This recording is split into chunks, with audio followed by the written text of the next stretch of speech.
The night everything fell apart, I was 31 years old, 8 months pregnant, and standing on my parents' front porch in the rain with a hospital bag in one hand and my phone in the other. My husband had just told me he needed space. I didn't even know what that meant. Space from what? From me? From the baby coming in 4 weeks? I stood there pressing the doorbell over and over, watching the light flicker on inside, knowing someone was awake. My mother's car was in the driveway. My father's truck was right beside it. Nobody came to the door. I called my mother's cell. I could hear it ringing through the wall. She didn't pick up. I sat down on that front step, in the cold in the November rain, and I thought, this cannot be my life. I am a grown woman. I have a master's degree. I have a job I love. I have a baby on the way. And I am sitting outside my childhood home in the dark, because nobody will open the door for me. That was the night I started to understand that the people I thought would always protect me had stopped seeing me as someone worth protecting a long time ago. My name is Claire, and I need to back up a little. I grew up in Charlotte, North Carolina, middle child of 3. My older brother Marcus, my younger sister Denise, and me in the middle, the quiet one, the one who never made waves, the one my parents always said they didn't have to worry about. I used to think that was a compliment. It took me until my 30s to understand it meant I was invisible. My father worked in commercial real estate. My mother managed the finances for his small firm. They were not rich, but they did well. We had a nice house in a good neighborhood, vacations every summer, and the kind of Christmas mornings that looked good in photos. From the outside, we were a happy family. And for a long time, I believed that too. I met my husband Derek when I was 26. He was charming, ambitious, and at the time I thought he was exactly what I wanted. He came from money, old Charlotte money, the kind where his grandmother's name was on a wing of the local hospital. My parents loved him immediately. My father would light up when Derek talked about real estate development. My mother started planning a wedding before Derek had even officially proposed. We got married when I was 28. A big wedding, 300 guests, at a historic venue outside the city. My mother cried happy tears. My father gave a toast about legacy and family. I should have paid more attention to the word legacy, because that's where all of this started. 18 months into the marriage, I got pregnant. It wasn't planned, but Derek seemed happy, and I was genuinely excited. I had always wanted to be a mother. I started fixing up the guest room, ordering furniture, reading every book I could find. But something shifted in Derek after the positive test. He became distracted, distant. He was working longer hours, or said he was. He stopped coming to my OB appointments after the first 2. When I brought it up, he said I was being hormonal. I told my mother about it one afternoon in her kitchen. I expected her to take my side, or at least to listen. Instead, she stirred her coffee and said, "Claire, Derek is under a lot of pressure right now. His business is expanding. You need to be supportive." I remember looking at her and thinking, when did I stop being the one you support? I filed it away. I was good at filing things away. At 30 weeks, I started noticing things at home that didn't add up. A receipt from a restaurant I'd never been to. A hotel point statement in his email that he'd accidentally left open on the shared laptop. I'm not a suspicious person by nature, but I was carrying his child and sleeping alone most nights, and when I brought these things up, he had an answer for everything. Work dinner, client out of town. I'm being paranoid. I'm being difficult. Then one Saturday morning while Derek was at the gym, I found a card in the pocket of his coat when I went to hang it up. It wasn't a receipt. It was a handwritten note. I won't repeat what it said, but I will tell you that I sat down on our bedroom floor and didn't get up for a long time. I confronted him that evening. I was calm. I had rehearsed what I wanted to say, but when I saw his face, I knew I didn't need to say anything. He already knew what I had found. What he said next was the part that destroyed me more than the note itself. He said, "Claire, I've been trying to figure out how to tell you that I don't think this is working." I was 8 months pregnant. I asked him where he expected me to go. He said I could stay in the house until the baby came, but that after that, we needed to have a serious conversation about the future. He said it like he was discussing a business restructuring. He actually used the phrase moving forward. That night, I packed a bag and drove to my parents' house. I needed my mother. I needed to sit in the kitchen I grew up in and hear someone tell me it was going to be okay. That's when I found myself on that front porch in the rain, pressing the doorbell over and over, listening to my mother's phone ring through the wall. My mother finally opened the door around midnight. She let me in, made me sit at the kitchen table, and handed me a glass of water like I was a neighbor dropping by. My father came downstairs in his robe. Neither of them hugged me. I told them what happened. All of it. The note, the confrontation, Derek's words. My father's first response was, "Did you say something to upset him?" I looked at him. I actually laughed, a short, disbelieving sound. "Dad, he's been cheating on me. I'm 8 months pregnant." "You don't know that for certain," my mother said. I found a note. People misinterpret things. I couldn't understand what was happening. These were my parents. These were the two people who were supposed to be in my corner regardless. I kept looking back and forth between them, waiting for one of them to shift, to soften, to say, "Okay, Claire, we hear you, we're here." Instead, my father said, "Derek's family has been very good to this family, Claire. Whatever is happening between you two, you need to handle it carefully." That word, carefully. I have thought about it hundreds of times since. He wasn't telling me to protect myself. He was telling me to protect the relationship. Not my relationship with Derek. His relationship with Derek's family. I asked if I could stay in my old room for a few days. My mother looked at my father. My father looked at the table. "That might send the wrong message," he said. I picked up my bag and I walked out. I stayed at a Hampton Inn off the highway for 3 days. I used a credit card I'd kept in my name only, something my college roommate had once advised me to do, advice I'd thought was cynical at the time. I didn't leave the room much. I ordered delivery and watched TV and talked to my baby, out loud, just the two of us. I kept calling my mother. She answered sometimes. The conversations were short. She kept steering things toward reconciliation, kept mentioning Derek's name with a softness she hadn't used with mine. At 34 weeks, I started having contractions. I drove myself to Atrium Health, which is what you do when you are alone and scared, and your husband has moved his girlfriend into the master bedroom of the home you shared. Yes, I found that out from a neighbor. And your parents are worried about sending the wrong message. The baby came 6 weeks early. A girl. 5 pounds, 4 ounces. She had my nose and her father's ears and the most perfect tiny fingers I had ever seen. I named her Rose. The only person in that delivery room was a nurse named Patricia, who held my hand during the worst of it and told me I was doing great. She was a stranger and she was kinder to me in those hours than anyone who shared my blood had been in months. My parents came the next afternoon. Not that night, the next afternoon. They came with flowers and cautious smiles, and my mother immediately started talking about how Derek's mother had called her, and how everyone just wanted what was best for the baby. My father asked if I had contacted a mediator. I asked them if they could take Rose for a few weeks while I sorted out somewhere to live. Derek had locked me out of our joint account. Technically, it was a joint account, but he had moved the majority of the funds without telling me. And I was trying to find a family law attorney and figure out my next steps. I needed a safe place for Rose while I got back on my feet. My mother said, "Claire, we're not really set up for a newborn right now." I asked her what that meant. She said their guest room didn't have the right setup, and they had a trip planned in 2 weeks, and that maybe I should look into what kind of support programs were available. Support programs. She told her daughter, who had just given birth to a premature baby, alone, to look into support programs. I didn't cry. I was so far past crying. I just nodded and looked out the hospital window and thought about what I was going to do. That afternoon, the door to my room opened and I assumed it was a nurse doing rounds. It was my grandfather. Papa Joe, we've always called him. My mother's father. 73 years old, retired from the post office after 38 years, recently widowed, living alone in the house he and my grandmother had owned since 1987 on the east side of Charlotte. He was wearing his good jacket, the brown corduroy one he wears when he's going somewhere that matters. And he was carrying a paper bag that I later discovered contained a ham biscuit from Bojangles and a gas station birthday card, because he hadn't had time to find a real one.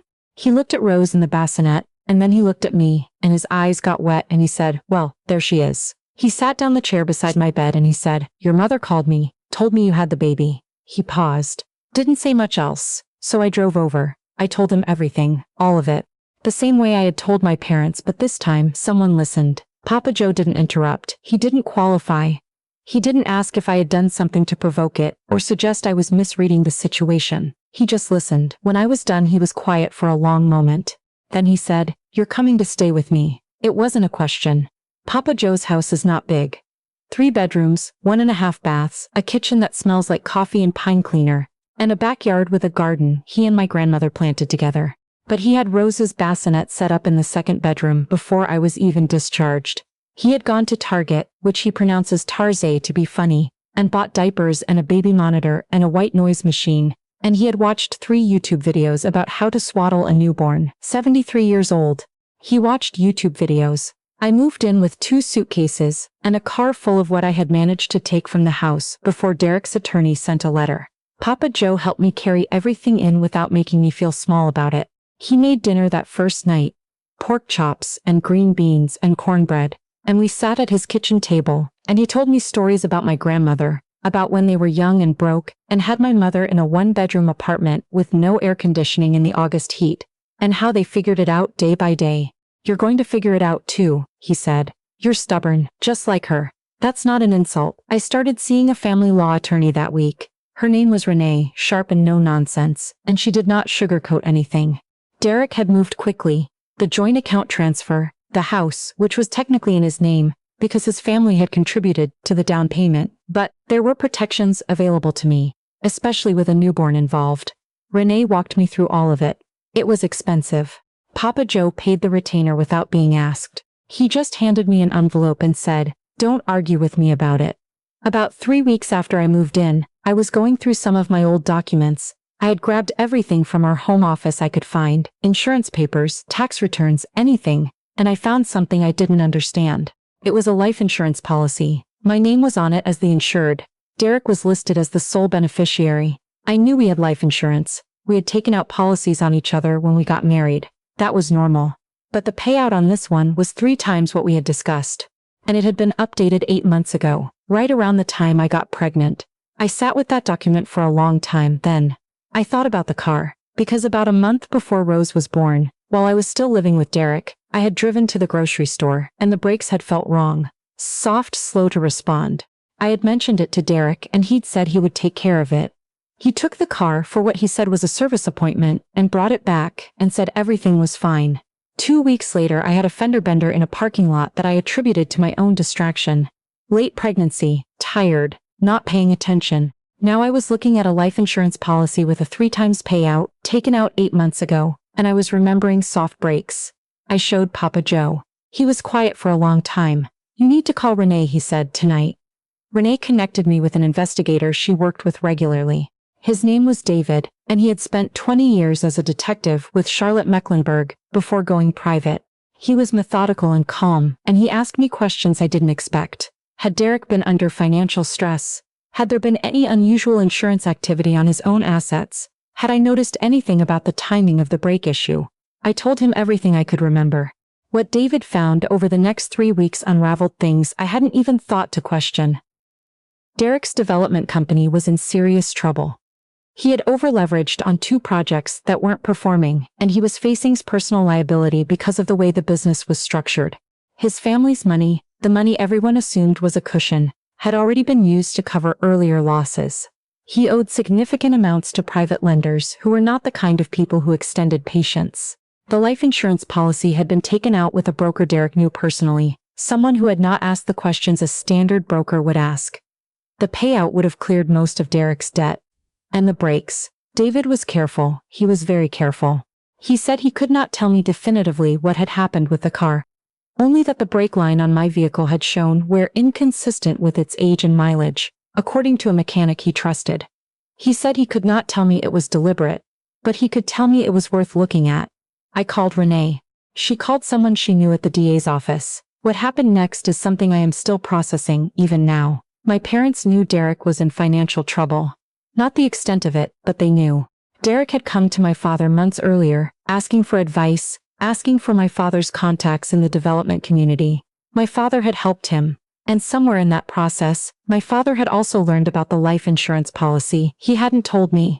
When Renee's investigator spoke to my father, his story kept shifting. He said he hadn't known about the policy. Then he said he had known but assumed it was standard practice. Then he said Derek had told him it was a simple update. What became clear, slowly and painfully, was that my father had known Derek was in financial difficulty and had said nothing to me. Had known about an unusual insurance policy on my life and had said nothing to me. Had sat at that hospital table and suggested I look into support programs while holding information that was directly relevant to my safety. I do not know exactly what my father knew and when. I do not know if he understood the implications. What I know is that he chose to protect his relationship with Derek's family over protecting me.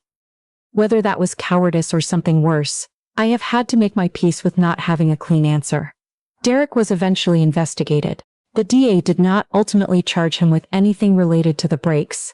The evidence was not there to build a case, and David had been right to be careful about what he claimed. But the financial fraud charges were another matter.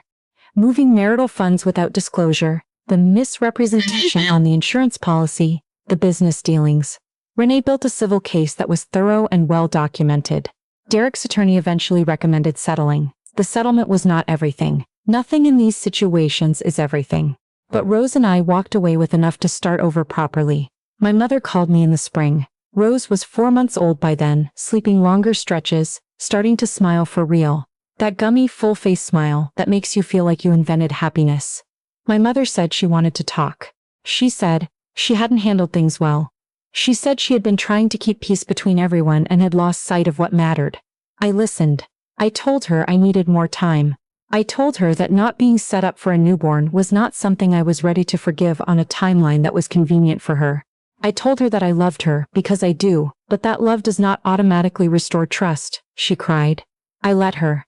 My father has not called. I don't know if he will. I have thought about what I want that relationship to look like if he does, and I haven't found an answer that feels fully honest yet. What I know is that I'm not willing to pretend anymore in order to keep peace that was never real. Papa Joe and I eat dinner together most nights. He has taken to Rose in a way that makes my chest ache with gratitude. He sings to her in the mornings, old songs he learned from his own grandmother, songs I had never heard him sing before. He talks to her like she understands everything he's saying, which maybe she does. She always looks at him like he's the most interesting person in the room. I went back to work in March, part-time at first, then full.